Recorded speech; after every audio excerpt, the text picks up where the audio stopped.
আদ্দিন হাসপাতালের লাইসেন্স বাতিল করা আমার দৃষ্টিকোণ থেকে এটা কোনো রকম সম্মুখীন হয়নি।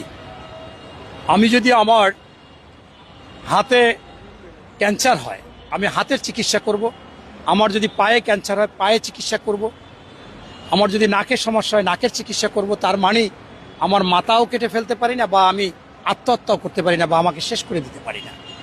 এখানে একটি হাসপাতাল, যারা এটা অপরাধ করেছে তাদের বিচার হবে। হতে পারে সেই ডাক্তারের বিচার হতে পারে, জেল জরিমানা হতে পারে, তার সনদ ক্যান্সেল হতে পারে, বিশেষ করে জরিমানা এবং জেল হতে পারে। সেইখানে আদ্দিন হাসপাতালকে বন্ধ করে দেওয়া, সেখানে হাজার হাজার রুগী আছে এবং সাধারণ গরিব মানুষের একটা স্থান হচ্ছে আদ্দিন হাসপাতাল। এখানে চিকিৎসা সেবায় কম নেয়।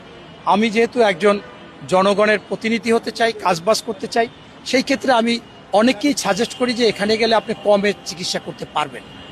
ওই প্রতিষ্ঠান কার কি এটা কোনো বিষয় না, প্রতিষ্ঠান কিভাবে কাজ করে সেটাই মূল।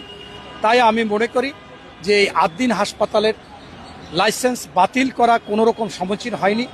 এটাকে সরকার দ্রুত সহযাজিত হয়ে এটাকে ফিরিয়ে নিতে হবে, অথবা তারা বিশেষ আদালতের মাধ্যমে আবার আপিল করে সেইখান থেকে এটা ফিরিয়ে নিতে হবে। এবং যত সময় পর্যন্ত এই মামলার সুরাহা আপিল পর্যন্ত না হবে তত সময় পর্যন্ত এইখানের রুগী যারা ভর্তি হয়েছে তাদেরকে এখানে চিকিৎসা দিতে হবে।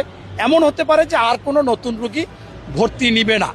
সেই ক্ষেত্রে যারা আছে তাদের চিকিৎসা সেবা দিয়ে পরবর্তীতে আপিল বিভাগে যে সিদ্ধান্ত হবে সেই সিদ্ধান্ত অনুযায়ী কাজ করা উচিত। আমি আবারও বলতেছি, চিকিৎসা সেবায় আদ্দিন হাসপাতালের সনদ কোনোভাবে বাতিল করার সম্মুখীন হয়নি এবং যারা অপরাধ করেছে, যাদের চিকিৎসা বা ভুল চিকিৎসায় যদি কোনো কেউ মৃত্যুবরণ করেছে, নবজাতক, তাদের বিচার হবে, তাদের সাজা হবে, তাদের জরিমানা হবে। কিন্তু একটা প্রতিষ্ঠানকে বন্ধ করে দেওয়া যায় না। এইটা দেশের জন্য ক্ষতি, জনগণের জন্য ক্ষতি এবং এটা একটু ভালো দেখা যায় না।